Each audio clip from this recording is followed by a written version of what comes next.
Hello everyone and welcome to Insider Financial Talk Stocks. My name is Alex Carlson. I will be your host today, the editor-in-chief of InsiderFinancial.com, and in this video we will recap today's market action and discuss our game plan for tomorrow. But first up, to get our special reports, click that link in the description or go to signup.insiderfinancial.com or sign up on any of the pop-ups on InsiderFinancial.com with your email. After you sign up with your email, you can then sign up with your mobile number. Mobile is the fastest way to get all of our reports, and it works for all numbers worldwide. Simply enter your country code first, followed by your number. For US and Canada, it'd be 1 plus area code and number. Never begin the format with 0. It will not work. And after you sign up, you will get a welcome email, which includes a free copy of the Insider Financial Guide to Penny Stocks ebook. Our ebook, our email service, and our text messaging services are all free services from InsiderFinancial.com. We do not run any paid subscription service whatsoever. No Discord rooms, no Telegram chat rooms whatsoever. With that out of the way, let's dive in here. I said at the beginning of the week on how to play this week that I was expecting more volatility up and down, and you had to be selective with your stock picks. This is a stock picker's market. We had stocks rally today on the news that major financial names, including JP Morgan, Bank of America, Wells Fargo, Citi, they were stepping in to bolster First Republic Bank. First Republic Bank been just an amazing trader this week, from $100 to $20 to $50, closing today at $34.27, trading $28 in the aftermarket. The major averages had opened lower than they were. It was a choppy day and then got going later on in the day. We got the ECB's 50 basis point rate hike. There was talk of a smaller rate hike after the recent turmoil in the financial sectors, but Christine Lagarde ignored that noise. Investors largely look past economic data on Thursday. The number of Americans filing for weekly jobless claims fell to 192,000 compared to a consensus figure of 205,000. This pointing to continued strength in the labor market. Meanwhile, the Philly Fed's gauge of business outlook for March came in at negative 23.2 versus a consensus of negative 15.6. The latest economic data from the Philly Fed, this validated previous numbers from the New York Fed with their Empire State Manufacturing Survey. This is indicating that the manufacturing sector is on the verge of a recession. However, investors showed interest in buying equities equities, particularly as I'll cover here, big cap tech on the NASDAQ. But as right now the banking sector appears to be stabilizing, and it's hilarious. It's not hilarious. It's just it's cynical, and I don't mean to be cynical, but this week we saw the crisis in the regional banks. You saw Silicon Valley Bank go under, you saw Signature Bank go under, and then it was just a rush of depositors fleeing the regional banks to the big money center banks. JP Morgan, Bank of America, Wells Fargo, Citi. And then today, to stabilize First Republic, they're putting $30 billion in deposits back into First Republic Bank. So the run on First Republic, money left First Republic, went to the big money center banks, and then today the big money center banks come back in with a bailout or whatever, pulling money back into First Republic as a backstop with $30 billion. It's just unreal what's happening overall in the banking sector. Credit Suisse remained a hot topic today. The lender secured a $54 billion lifeline from the Swiss Central Bank, and its top shareholder said that the bank would not need more capital. Overall, European markets calmed after that news. In other news on the economic data, housing starts and building permits surged in February. That's bullish. Export prices in February unexpectedly rose, while import prices fell less than expected. What else we got here? What happened here with First Republic, the S&P had cut the lender's rating to junk on outflow risk yesterday. Fitch Ratings also downgraded First Republic and put the bank on negative watch. So that's why we got the coordination today from the big money center banks.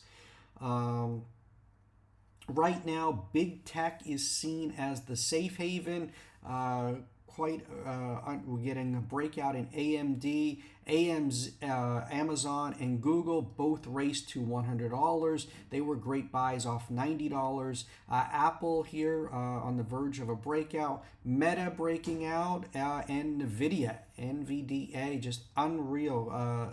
The strength in NVIDIA.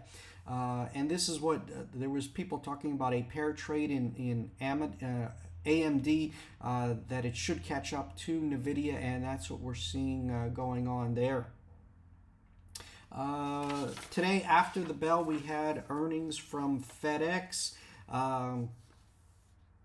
It was really, the stock closed at 204, trading 227 in the after hours. It was really just from cost cutting.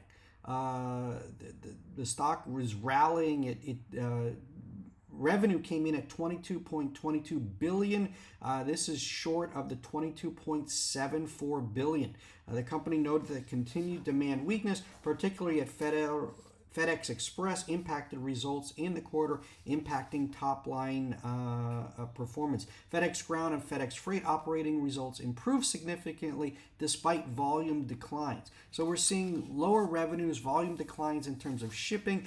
That is that's signs that the economy is slowing down. So again, in terms of the overall economy, there's not a lot to be bullish on. And next week, on Wednesday, we have Fed days. Market participants are now, they're pricing in a 25 basis point rate hike. And right now, that is why big tech is rallying. That is considered, lower rates is bullish for tech. During the hiking cycle, it was basically, big tech, crypto. Those are the sectors that really got hit in the Fed rate as they hiked rates from basically 0 to, just over 5%. And that's what we're seeing, a nice bounce as now people, like I said, the consensus originally was 50 basis point rate hike. You had the banking crisis. Now they're expecting a 25 basis point rate hike, and then a lot of people are expecting a pause. Let's see what else we got here. Last weekend, the Fed moved to assuage fears over the stability of the financial system in the wake of Silicon Valley Bank's collapse by introducing BTFP. BTFP is a new program. Under the new program, the central bank would offer loans of up to 1 year in length to banks, savings associations, credit unions, and other eligible depository institutions. It is called a Bank Term Funding Program. Can also be a source of liquidity for the banks. And then you look here on Twitter, the numbers are in. The Fed's balance sheet increased by nearly $300 billion last week.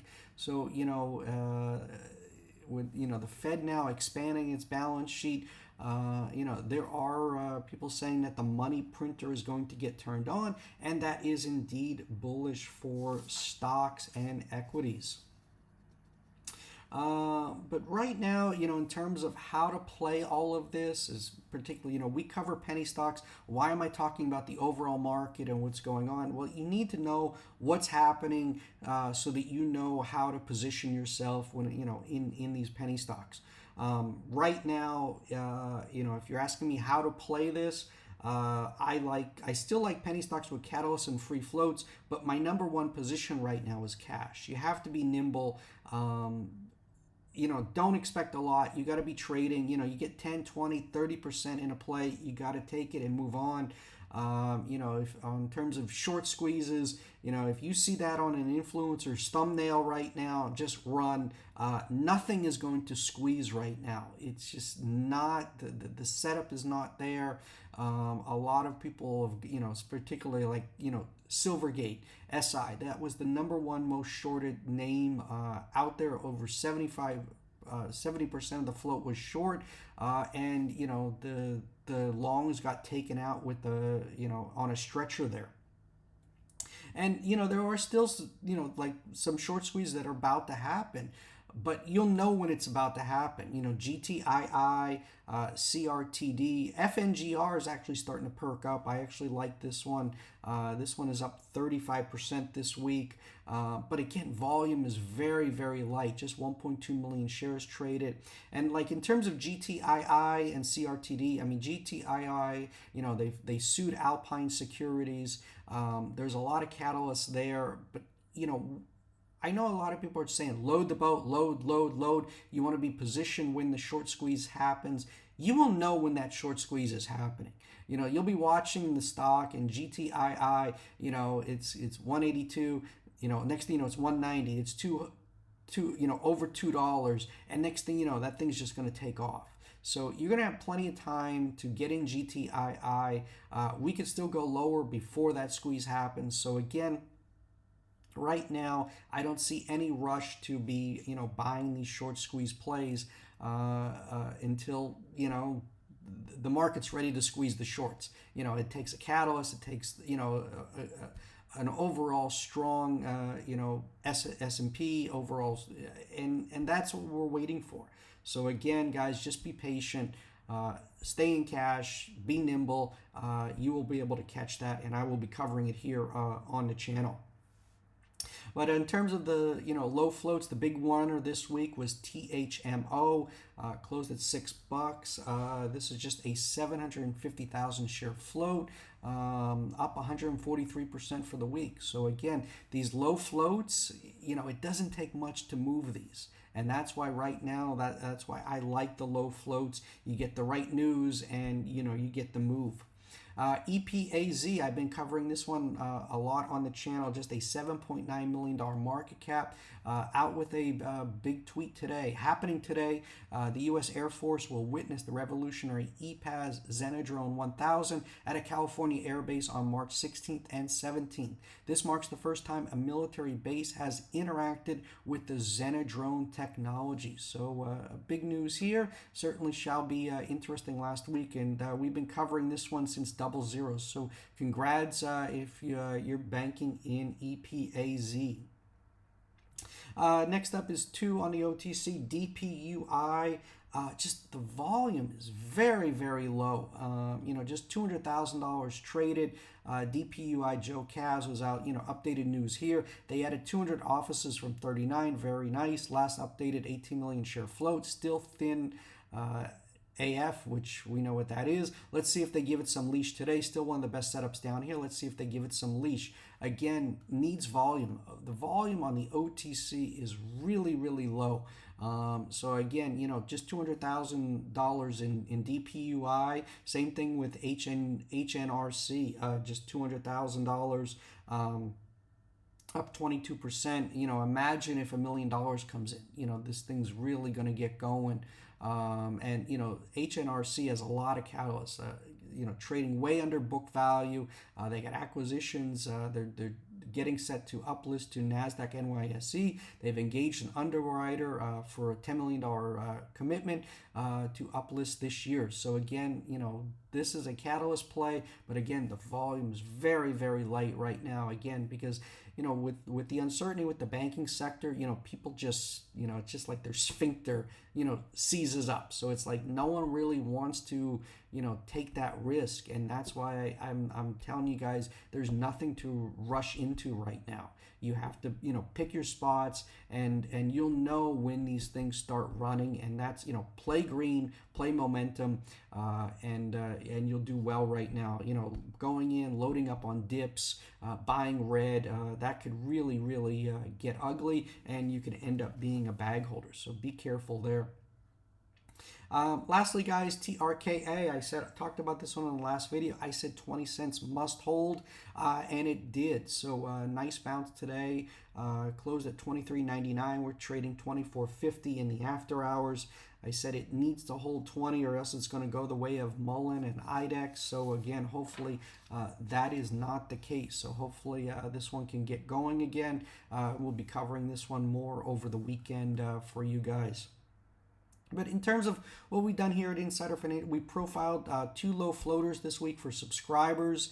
These have catalysts coming up. If you want our reports, the only way to get our reports is by signing up. So click that link in the description or go to signup.insiderfinancial.com or sign up on any of the pop-ups on insiderfinancial.com. You can even sign up and unsubscribe just to see the level of research we do here at insiderfinancial.com.